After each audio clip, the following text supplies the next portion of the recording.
everybody! It's been a long time since I've done a vlog, so I thought I'd get on here and chat with you for a few minutes about some of the things that's happening in my life. So first of all, I intended to take this week off because I wanted to get caught up on things. We just got a new puppy, Daisy. Here's a picture of her. She's adorable, but boy, she's like having a toddler, and she is rambunctious and kind of rocked our whole world and changed just about everything going on in our lives. So I took this week off to reevaluate and get onto a different schedule and just have this, you know, in my mind, a great week to get organized and geared up for summer as we go into kind of a busy season for YouTubers. Once July hits, it's really heavy sailing from July till December. A lot of crafters want to find, you know, videos on different things to make, and it can be a lot of fun, but it can get really hectic. However, God apparently had other plans because we got food poisoning Saturday night, and my husband and I were pretty much down for the count until I'd say even yesterday. We weren't feeling great, and I did not get anything recorded. I didn't get anything planned. I didn't get anything updated. So it has been a little nuts. Add to that a puppy, and being sick, working with a puppy has been crazy too. So anyway, here I am. I really felt the need to come on and give you a quick update on what's happening in my life and what's happening in my quilt life especially. The first thing, I feel like there should be a drum roll for this. But the first thing is I got a door. The door is up, and before we got sick, my husband actually installed the door. Now, it was damaged when it came in. They offered to return it and order us a new one. We said no. They did give us a slight discount, not much. They weren't very accommodating, but whatever. The door's here. It needs a few little repairs, but hey, we're happy. So we're looking forward to finishing it. I think we're painting it. I think we're painting all the woodwork in the house. Don't get too upset. I know it's probably not what everybody wants to do, and we're getting a little bit of pushback on it from some of our friends and family, but the thing is, all of the woodwork in this house is different, and for us to replace it all and get it all consistent would be very expensive. It's just going to be a lot cheaper to paint it all. So I'm sorry, I know that might hurt people's feelings. We're not painting like the kitchen cabinets or anything, but like all of the trim and stuff like that is getting painted. All right, put your comments in the bottom about that. I'm sure that there are people that are just rolling their eyes at this, but anyway, it's what's going to work for us. The next thing I wanted to update you on is the crazy quilt. So I got it quilted, and it is gorgeous, and I just love it. So I was originally going to do free motion quilting, and I really gave it the old college try. I did. But here's the deal. It was so thick because remember, I did let me put my glasses back up on my nose here. I did the stitch and flip method. So we had the foundation layer and the flipped over layer.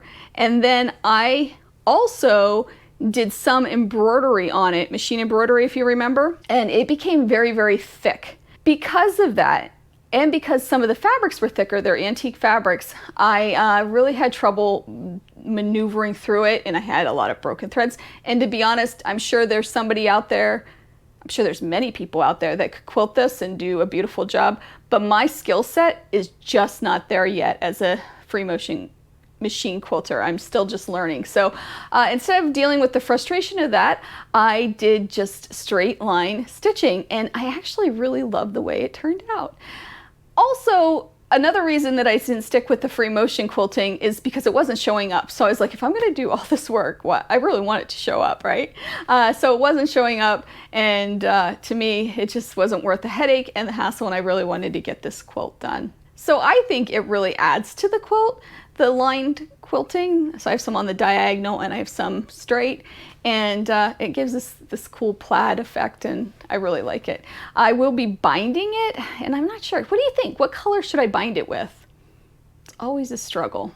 And then I have some really cool fun stuff I wanted to do with it too. The other thing I wanted to show you is a quilt gone wrong, okay? And this has been a project I've been working on literally for years.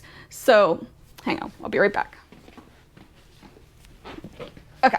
So I have this box of all these blocks, and probably, at least 20 years ago, I was the president of a quilt guild, and I was in my, I think, late 20s, maybe early 30s, and maybe it's been longer than I thought. But like a lot of young people who think they know a lot more than they know, I thought I knew everything about this and didn't even realize how bad I was at the job, okay? But I was only president for a year, and at the end of the year, every member made like a block for the president, and you make this president quilt. Well, I had these blocks. They were actually squares and squares, so it was a square fabric with just a wide border of a light fabric. My favorite color was red at the time, and they were really beautiful blocks. So they sat for, I don't know, 5 years. And then I got the harebrained idea, not really being an accomplished quilter at this point, to put them on point and to cut them down. And that made kind of a mess because I had a lot of bias edges, which we know can be a pain, and nothing was really lining up because I didn't cut them well, okay? So there's a point to my story. So I have these blocks that have been sitting in my UFO pile, and I'm working through my UFO pile, and I have, I don't know, hundreds. I'll put up on the screen how many I have of these red and white blocks that I cut down that are kind of wonky because they were put on the angle, that I'm looking at going, what the heck am I going to make with all of these blocks? I probably could make like a California king with everything I have. Adding to this, I, again, maybe 10 years ago, got the harebrained idea to cut some up, and I made half square triangles out of them. So these have been sitting here, and they're a project that I've been consistently working on over the years. And I made these blocks.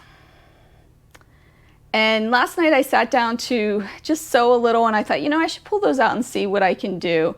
And I looked at it and I'm like, man, these colors just aren't popping, and the values just aren't right with them. So then I thought, well, I'll make a Christmas block. I'll do, these red scrappy pieces, and I'll put them together with green, and it'll be beautiful. And again, it just wasn't popping. So having all these half square triangles from the leftover pieces from this quilt from the quilt guild that I got all these years ago, that are all wonky because they're all cut on this weird bias, and they're not even straight bias, so I'm struggling with it.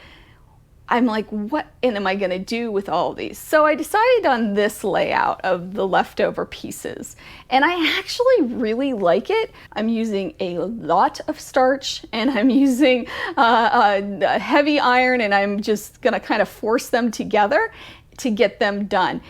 So I want to show you this project because I think as makers, we think people on YouTube or, quilters that have been quilting a long time always have it all together and never make mistakes like this and have these projects that kind of have been sitting for many, many years that stump us. And it's silly. It's actually very silly. This is just fabric. I could have tossed them out and been fine with it and never thought of them again. But instead I put a lot of time, a lot of energy, and a lot of mistakes into this project that's just kind of silly.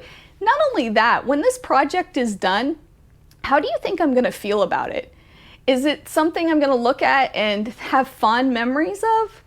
No, not at all. So these are probably gonna be either charity projects that I can pass on to somebody else, or I don't know.